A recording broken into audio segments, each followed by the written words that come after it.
The bell above the door of the quiet page jingled its soft, brass-toned alarm, and Alara looked up from the stack of new arrivals she was pricing.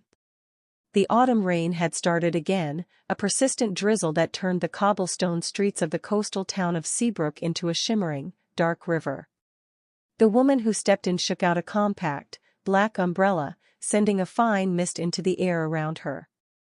She was all sharp, elegant lines, a tailored wool coat, dark jeans, boots with just enough heel to be assertive. Her hair, the color of espresso, was cut in a severe, stylish bob that framed a face with high cheekbones and a mouth that seemed on the verge of a frown, or perhaps a very clever remark. She looked profoundly out of place. Alara wiped her hands on her faded corduroy trousers, feeling the familiar, comforting layer of dust that seemed to permanently coat everything in the shop, herself included. She offered a small smile. "Can I help you find anything? Or are you just escaping the weather?" The woman's eyes, a startlingly light gray, scanned the towering, teetering shelves. They looked assessing, not overwhelmed. "A bit of both, I suppose. I'm looking for a specific edition. A long shot, really. The Constellations and Their Myths by Arcturus Finch. Illustrated by Vale. It's large. Folio size."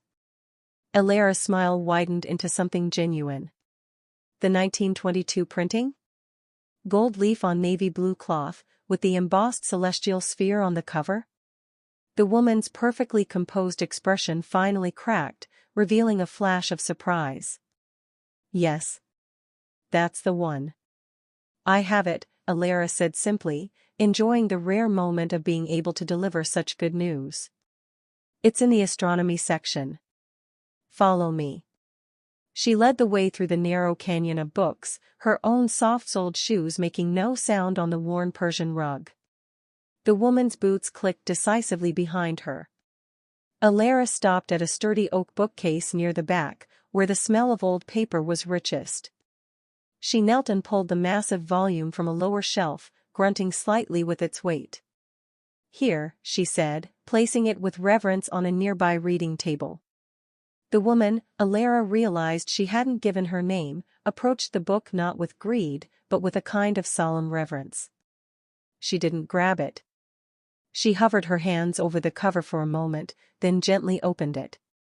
The pages, thick and high quality, whispered as they turned. She stopped at a full-page illustration of Cassiopeia, the queen chained to her chair in the stars.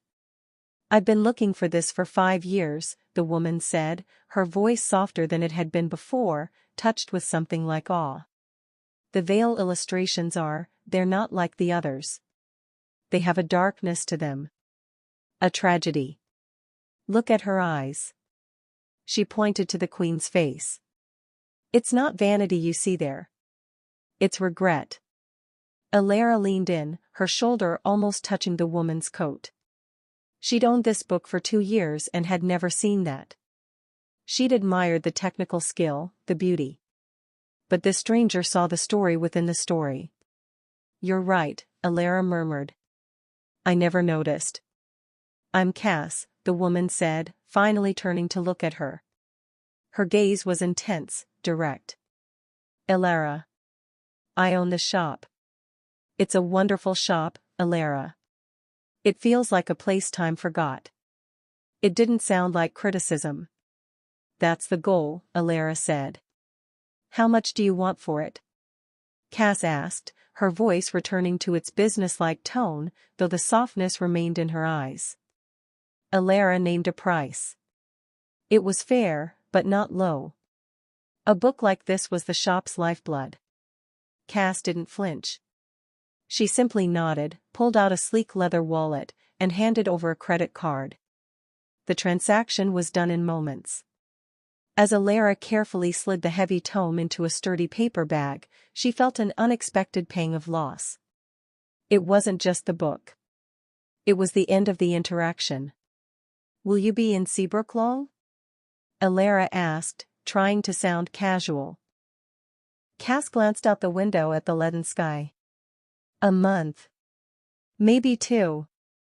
I've rented the old lighthousekeeper's cottage. I'm writing. Or trying to. A writer, Alara said, nodding as if it made perfect sense. The intensity, the observational skill. What do you write? Biographies, mostly. Academic stuff. This is different. It's about silence. And space. The conceptual kind. She seemed to catch herself, as if she'd said too much. She took the bag containing the book. Thank you, Alara. This was a good find. And with that, she was gone, the bell jingling behind her, leaving the shop feeling suddenly emptier and quieter than it had before she arrived. Alara found herself thinking about Cass over the next week. The way she looked at a picture, not just saw it. The way she said the shop felt like a place time forgot. She'd meant it as a compliment, Alara was sure of it. Most people saw a dusty, cluttered old store. Cass had seen an atmosphere. It was another rainy Thursday when Cass returned. This time, she wasn't looking for anything. She held 2 cardboard cups of coffee from the roastery down the street. I was nearby, she said, a little stiffly, holding one out. I thought you might. I got oat milk. I didn't know how you took it. Alara, who took her coffee black and strong, accepted it with a surge of warmth that had nothing to do with the beverage. Thank you. This is perfect. It was a white lie in service of a greater truth. She was delighted Cass had come back. How's the writing? Alara asked, sipping the slightly too sweet coffee. Cass made a face, a wonderfully expressive grimace that completely dismantled her cool exterior. Dreadful. The cottage is too quiet. I think I can hear the dust settling. It's distracting. Alara laughed. I love that sound. It's the sound of things staying still. You would, Cass said, and again, it wasn't an insult. It was an observation. She wandered over to the poetry section, her fingers trailing over the spines. Do you ever get lonely here? It seems like you're the only soul in this place. The books are my company, Alara said. And the customers, sometimes. The interesting ones. She met Cass's gaze and held it for a beat too long. Cass looked away first, a faint blush coloring her cheeks. I should let you work, Cass said abruptly. You're not interrupting, Alara said quickly. It's a slow day. But Cass was already pulling her coat around her. Next time I come, I'll bring coffee you actually like. Black, right? She'd noticed the barely touched cup in Alara's hand. Alara blinked. How did you know? Lucky guess, Cass said, and this time her smile was a quick, bright thing before she disappeared back into the rain. The following week, she was true to her word. She arrived with 2 black coffees and a question. I'm stuck. Profoundly, horribly stuck. My character is in a place of isolation, but I can't make it feel resonant. It just feels empty. Alara considered this. She put the closed sign on the door and flipped the lock. Come with me. She led Cass to her favorite corner of the shop, a nook with 2 overstuffed armchairs swallowed by shadows, tucked under a high, arched window streaked with rain. Sit, she instructed. Cass sat, looking curious. Now, just be quiet for a minute, Alara said, settling into the other chair. Don't try to write. Just listen. They sat in silence. The rain pattered against the window. A floorboard creaked upstairs. The ancient radiator hissed and clanked. The scent of paper, glue, and slow decay was thick in the air. This isn't empty, Alara said softly.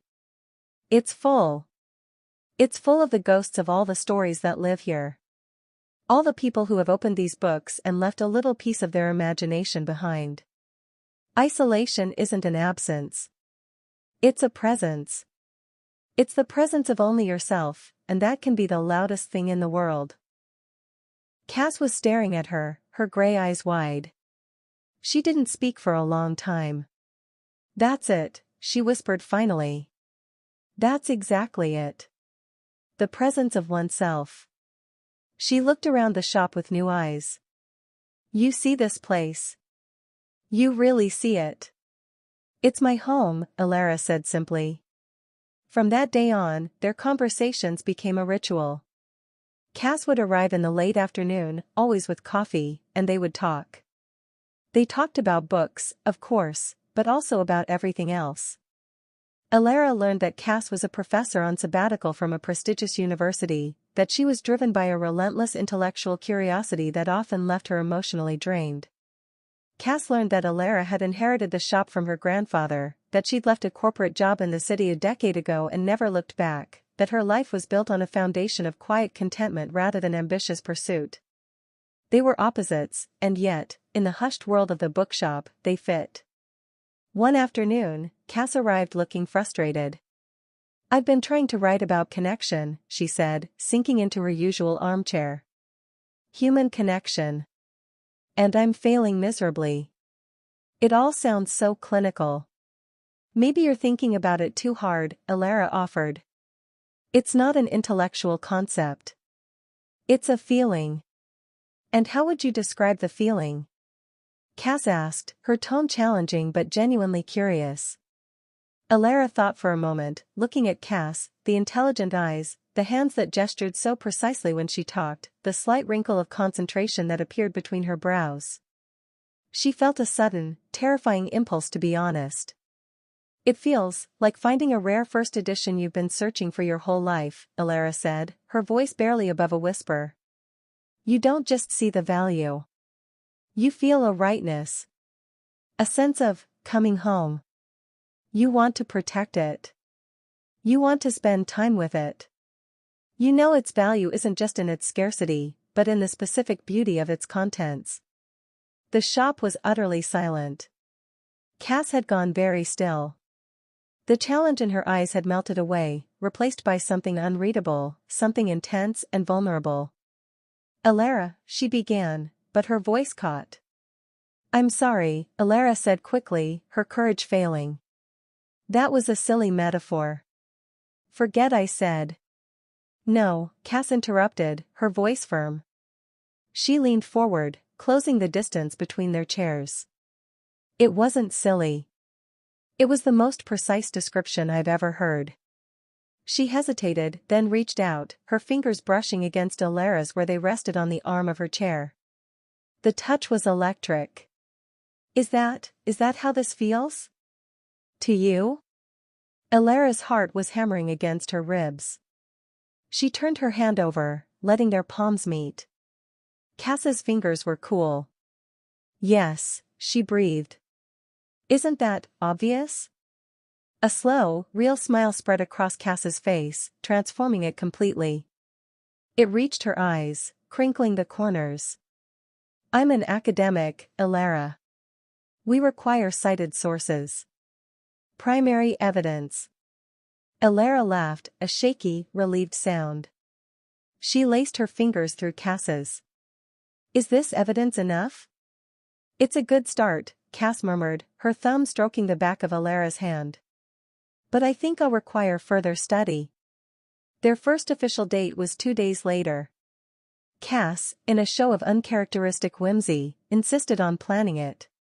She picked Alara up after she closed the shop and led her down to the beach. The autumn air was crisp and cold, smelling of salt and wood smoke. Cass had brought a thick woolen blanket and a thermos of homemade tomato soup. I'm not much of a cook, she admitted, pouring the soup into a lid cup. But I can follow a recipe. And it's hard to ruin soup. They sat on the blanket, shoulders pressed together for warmth, watching the waves crash in the twilight. It was awkward and perfect. It was a revelation of a different kind, not of thought, but of feeling. A primary source. Afterward, they lay wrapped in each other, listening to the storm finally begin to subside. My sabbatical ends in 3 weeks, Cass said into the quiet, her voice hushed. The words landed in the center of Alara's chest, cold and heavy. She'd known this was coming.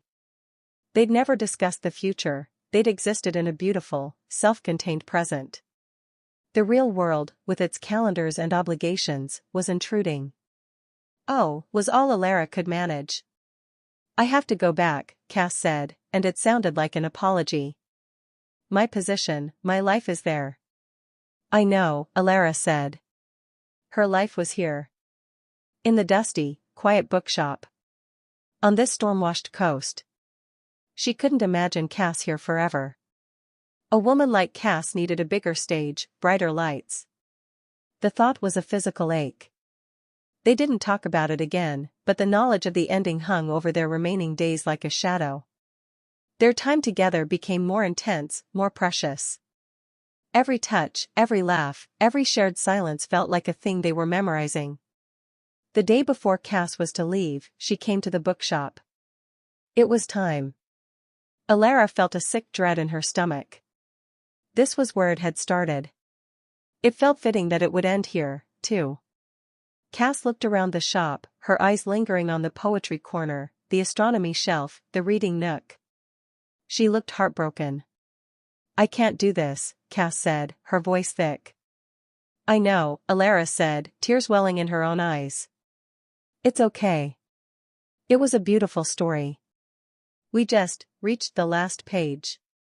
No, Cass said, shaking her head fiercely. She crossed the space between them and took Alara's hands. You don't understand. I can't do this. I can't leave. I won't. Alara stared at her, confused. But your job, your life. My life was a collection of achievements and deadlines, Cass said, her words tumbling out in a rush. It was quiet, but it was the wrong kind of quiet. It was empty. This, she squeezed Alara's hands, this is full. This is the presence of something real. You were right. This is home. What are you saying? Alara whispered, hardly daring to hope. I'm saying I handed in my resignation yesterday, Cass said, a wild, free look in her eyes that Alara had never seen before. I'm saying I'm not a professor anymore. I'm a writer. And I'm in love with a bookseller. And I'm staying. The world tilted on its axis. Alara felt a sob catch in her throat, half laugh, half cry. You quit? For me? For me, Cass corrected gently. For us. For this. She gestured around them. For the chance to write a different ending. A sequel, if you will. One we get to write together. Alara pulled her into a fierce embrace, burying her face in Cass's neck, breathing in the scent of her, ink, coffee, and now, unmistakably, home. That evening, as the sun set over a calm sea, they walked back to the cottage together, hand in hand. Cass's suitcases were half-packed in the living room. I suppose I'll have to find a proper place to live, Cass mused. This was only a rental. Alara stopped at the doorway to the bedroom. She looked at Cass, at this brilliant, sharp, beautiful woman who had chosen her, chosen this small life, and her heart felt too big for her chest. Or, Alara said, her voice soft but steady. You could just move in with me. Above the shop. It's not big. And it's always dusty. Cass's smile was the brightest thing Alara had ever seen. It was a sun, a star, a supernova. I can't think of anything I'd love more, Cass said. She stepped forward and kissed Alara, a kiss that tasted of promise and a future, of countless stories yet to be written, together, in the quiet, starlit keeper of their own making.